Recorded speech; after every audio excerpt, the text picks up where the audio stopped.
মুসলমান ঘরের সন্তান। This is my first identity. This is my first identity. ভুলে গেছি আমরা।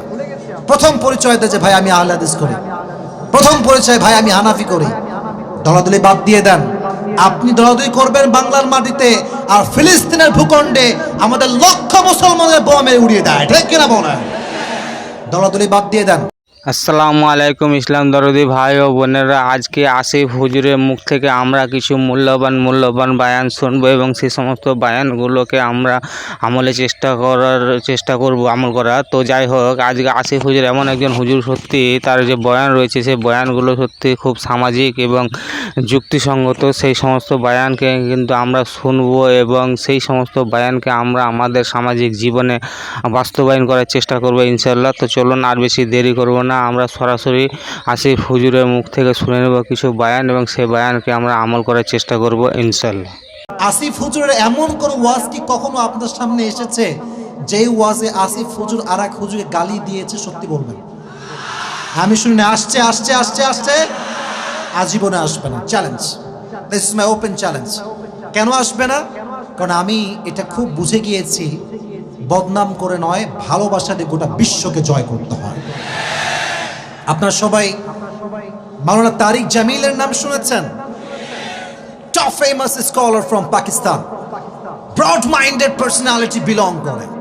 উনি বারবার বলেন যে তুমি যখন ইব্রাহিমকে আগুনে ফেলা হয়েছিল, কবুতর সামান্য একটু পানি নিয়ে এসে বারবার আগুনে ফেলছিল।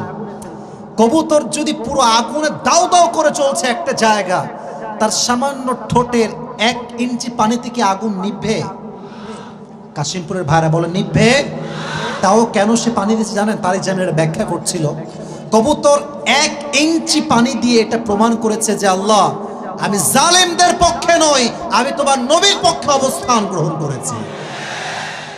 আমিও জানি যে আমার ছোট্ট মানুষের দ্বারা উম্মতের বিভেদ কখনো আমি দূর করতে পারবো না, এটা আমি জানি, এটা আমি মানি, এটা আমি বুঝি।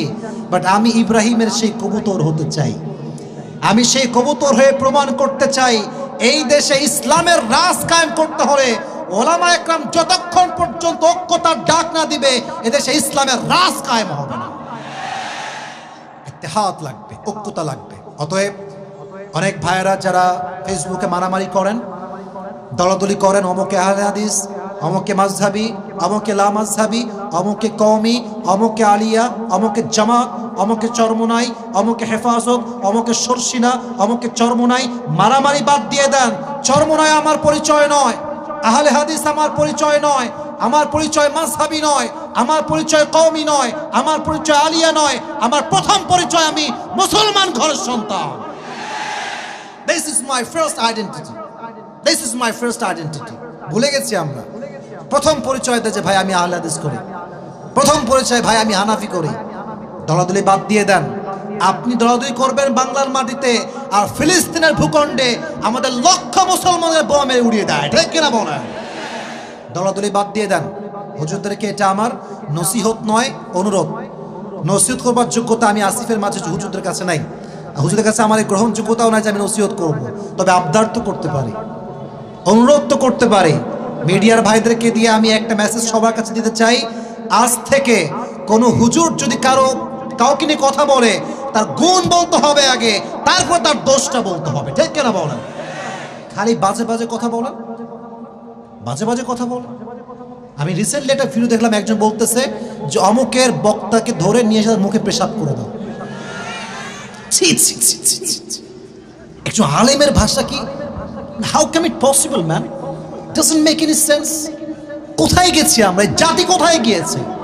একজন আলেম যখন বলে আর একজন বক্তাকে নিয়ে এসে ওর মুখে পেশাব করবা, মনে রাখবেন আপনি গ্রামের লোক হতে পারেন, ঢাকায় কিন্তু গুলশান আছে, মিরপুর আছে, বনানী আছে, ধানমন্ডি আছে।